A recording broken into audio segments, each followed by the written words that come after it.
I do think you need some more troops in Afghanistan, but I don't think it's the situation's at all comparable. For example, it's not that you could partition Kabul, build walls between neighborhoods, and somehow stop violence, because it's not about Kabul. It's about the rest of the country. So you have an entirely different kind of problem you're working with. More fundamentally, even in Afghanistan, you need economic hope. Afghanistan is entirely different than Iraq. Iraq has all that oil. It was a wealthy country to begin with, and it was a secular country. It's held together by an autocratic ruler. Afghanistan is not. It's a tribal country. It's never had a strong central government. So it's an entirely different set of circumstances. You can't apply a cookie-cutter solution. But that's not to say you may not need some more troops. It's just that, just as in the case of Iraq, in Afghanistan, you don't win by killing people. And this is my basic criticism of the Republican and McCain propositions. Is it seems to rely. This is like Friday Night Lights. You know, it's a bunch of high school boys suited up in uniform, go out there and make some hard tackles and hit them hard, and you'll blow them out of the stadium, and then you come back on the bus and the town will cheer for you. That's not what this is. We're not going to gain much by expanding the war to Pakistan. First of all, the border region is huge. It's double the size of the troubled area in Afghanistan. So if it takes 3 more brigades, now it's going to take 10 more brigades to deal with the border. We don't have those troops. We're not going to occupy it. We'd be with a bunch of other people that we don't know, can't recognize, don't speak their language. So why do we want to do that? The best thing to do is recognize that Pakistan is a political society of 170 million people with nuclear weapons. They've got to get a grip on their own life, and that means without interference from us.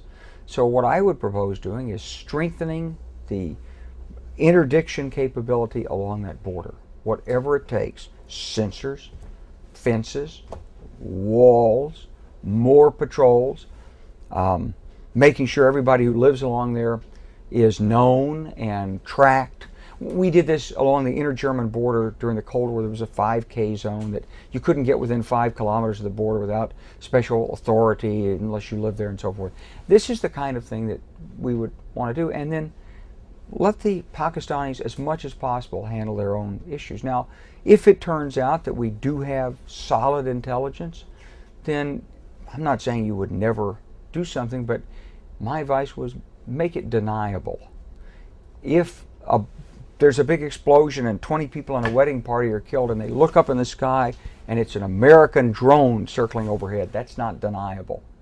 That's what prevents the government of Pakistan from mobilizing its public opinion to go against the insurgents. So we have to give Pakistan space to work. Well, I think you do have to talk to them, as Barack Obama said, without preconditions. It doesn't mean you don't do preparation. It doesn't mean you don't work it up. And maybe when you try to work it up, you'll never get to the head of state level discussions. That's fine. But you do need to have a dialogue with them without telling them that before you'll talk to them, they have to agree to everything in advance and execute it. I mean, people won't do that. That's an excuse to prevent you from talking.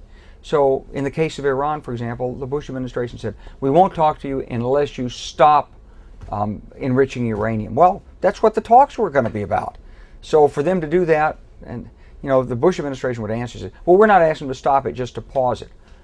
That's not an acceptable answer. The truth is that you have to talk to people. It may be that it doesn't work out with diplomacy with Iran. I hope it does, because I don't want to think about the consequences. But maybe it doesn't. But if we do have to move to other measures against Iran, we shouldn't and we can't legitimately do it unless all diplomatic means have been exhausted. They haven't been exhausted yet.